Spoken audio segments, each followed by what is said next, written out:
But to start out with, Carl Pope is with us. He's the former executive director and chairman of the Sierra Club. He's currently the principal advisor at Inside Straight Strategies and senior climate advisor to former New York City Mayor Michael Bloomberg, with whom he co-authored a new book, Climate of Hope. The website for the book is climateofhope.com, and the book, of course, is available through all the usual suspects and sources. You can tweet him at Carl Pope. It's C-A-R-L-P-O-P-P-E. Carl, I got that right. Carl, welcome to the program. Great to be with you. So tell us about the book. Why did you and Michael Bloomberg write a book about climate and hope? Why juxtapose those words in the title? Because that's how Mike and I feel about the problem. We think that the United States is well on its way to making its contribution to solving the climate problem. President Obama made a pledge in 2015 in Paris, and we've already accomplished two-thirds of that pledge. And if you look at what's happening, not so much in Washington, but at what's happening in communities and in offices and in homes and civic associations all across the United States, what you will find is that Americans are identifying solutions to the climate problem that are not only good for the climate in the long run, but in the short term, they make us more prosperous, they make us healthier, and they make us safer. Can you give me some examples? Sure. There's a museum of coal mining in eastern Kentucky, and it just announced that they have converted their electricity supply from coal-fired electricity to solar because it saves them money. And coal is appropriately in a museum. A lot of people. Pardon me. And another example is that Salt Lake City, Utah, the capital, the largest city, and the reddest state in the country, has announced that it's going to get all of its electricity from wind and solar because they're the cheapest source of electricity available. And Salt Lake has also pioneered among Western cities in shifting its reliance from exclusive reliance 15 years ago on single-passenger automobiles to having the most rapidly growing mass transit network in the country. So what we're seeing is that all across the United States, cities and companies are embracing a clean energy future that will be an enormous contribution to solving the climate problem. And they're not just doing so because they care about the climate. They're doing so because they want electricity that's cheaper and cleaner, and wind and solar are now the cheapest, cleanest electricity the world has ever had access to. Yeah.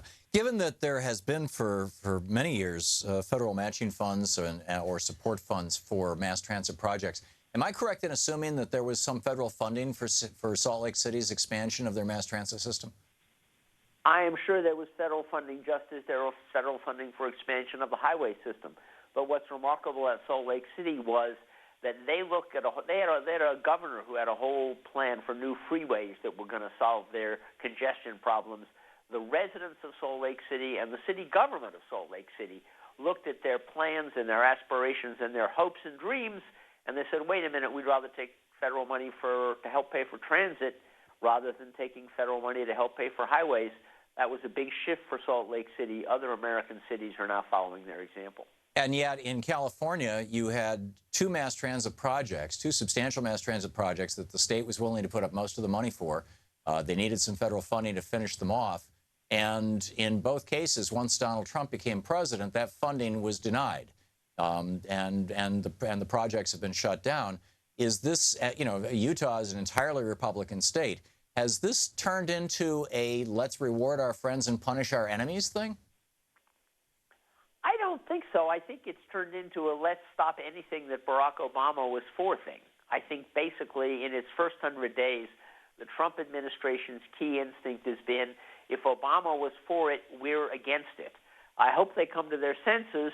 If they don't, we're going to have to work around Washington.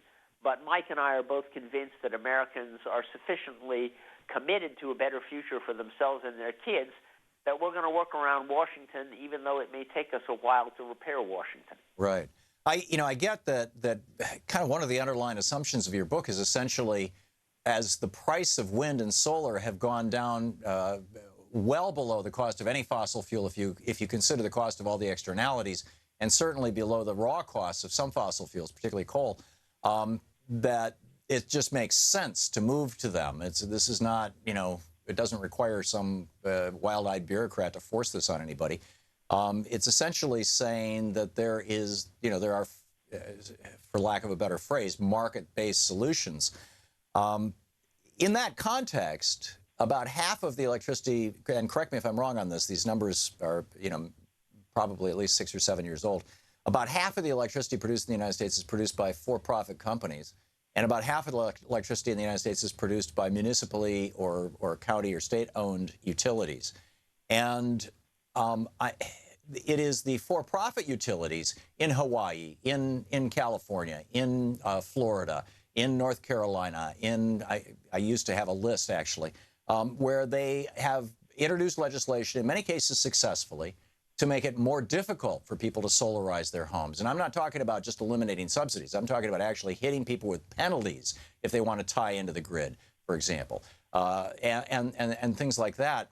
Whereas the not-for-profit utilities, the community-owned utilities, are in many cases aggressively embracing things like wind power. For example, in Texas and in Iowa, I think most famously, you've got 20% of the electricity of both states, again, correct me if I'm wrong, is being produced by, wind and solar, mostly wind. And a lot of that some of that is for-profit companies, but a lot of that is public utilities. Can we rely on for-profit utilities when they're so aggressively fighting against this?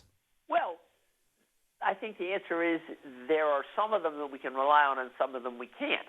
It's an interesting fact that in Georgia, where, there was the Southern Company, which is, I think, the nation's largest private utility, it was one of the most coal-dependent utilities in the nation. And the Southern Company, Tom Fanning, their CEO, has made it clear that he knows that renewable energy is coming, and if people want to put solar panels on their rooftops, Tom Fanning wants to put them on their rooftops for them. He doesn't want to invite competition in. So Tom Fanning is embracing rooftop solar.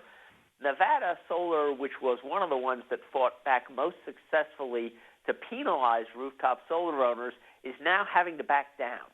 They actually got what they wanted from the Public Utilities Commission in the state of Nevada, and then the public outcry has been so intense that Nevada Power is having to back down. But it will take community action. The fact is, change does in fact have winners and losers. The losers fight back, and the losers often try to get government to help them fight back. So we're going to have community action. But looking around the country, what Mike and I found was that while Washington was a place where it was very difficult for public opinion to be felt, at the local level, it was much easier for voters to have their message heard. That's great so news. That's great. We are two-thirds of the way. We're through two-thirds of the way there. Commitments after only 2 years. We must be doing something right. Amen. Carl, hang on just a second.